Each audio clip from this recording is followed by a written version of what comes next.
Subukan at titigan mo lamang ang kanyang larawan upang mababaliw siya sa sobrang pagmamahal sa inyo. Hello mga guys, kumusta kayo? Panibagong araw, panibagong video na naman tayo. And sa araw na ito ay isa na namang video ang aking ituturo sa inyo na simpleng gabay o simpleng mamamaraan na makakatulong sa atin. At bago ang lahat, gusto ko lang mag-disclaimer sa mga taong hindi naniniwala at hindi gusto ang mga kagaya nitong video.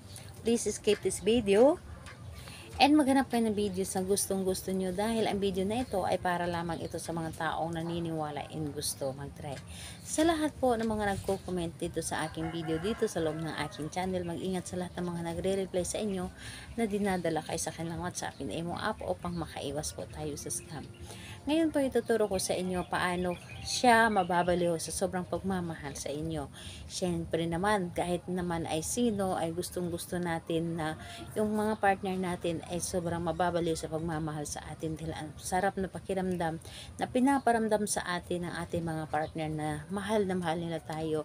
Yung tipong pinaparamdam ng ating partner sa atin na sobrang importante tayo sa buhay nila. Yung tipong wala na silang ibang hahanapin pa dahil ikaw lamang ay sapat na para sa kanya at hindi na ito maghanapan ng iba. Pwede po itong gawin sa parehas ang kasarian, babae and lalaki ito lalaki. And syempre sa ating babae at lalaki na magpartner. And ayun po, pwede mo itong gawin kahit na kayo ay magkalapit at magka-LDR sa isa't isa. Dito po is ang kailangan mo lamang dito ihanda. Pwede ka maghanda ng larawan na nasa loob ng inyong cellphone or larawan na hawak mo mismo, yung nakaphotocopy mismo. Depende sa inyo kung ano ang meron kayo na larawan niya. Pero magka-LDR kayo, so pwede na yung larawan niya na nasa loob ng inyong cellphone. So, ayun po, kapag handa na yon, dapat mo lang i-claim sa iyong sarili na gustong gusto mo itong gawin. I-claim mo na ito ay para sa inyo, makakatulong ito sa inyo at buo ang loob mo na gumawa nito, tiwala at paniniwala.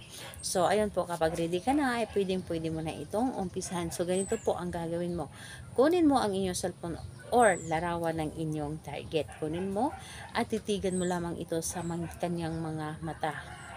Or titigan mo ito at kausapin mo lamang ito. Sabihin mo, mahal na mahal kita at wala na akong ibang hahanapin pa dahil ikaw ang gusto ko makasama habang buhay at mamahalin mo rin ako na higit pa sa iyong sarili. Ako lamang ang mamahalin mo habang buhay at hindi na mo kakayanin na mawala ako sa buhay mo. Hindi mo kakayanin na magkalayo tayo. Hindi mo kakayanin na hindi mo kakayanin na mawala ako sa buhay mo. So, yun lamang ang iyong sasabihin. Lahat po ay sasabihin mo. Siyempre, huwag mong kalimutan na sambitin ang kanyang pangalan mismo upang mapapa sa kanya ang tama ng iyong mga ginagawa. So, ayun po. Kailan ito pwedeng gawin? I-recommend ko po ito sa inyo. Gawin niyo ito bago kayo matulog sa gabi dahil mas malakas ang energy or mas malakas itututo pa rin ng universe kapag ito ay ginagawa ninyo sa gabi, lalo na kapag tahimik na ang paligid. So, ayun po, gawin mo ito ng buong puso, gawin mo ito ng malakas ang paniniwala at tiwala. So, ayun po, think positive lamang. Salamat po sa inyo. Bye bye everyone. God bless us all.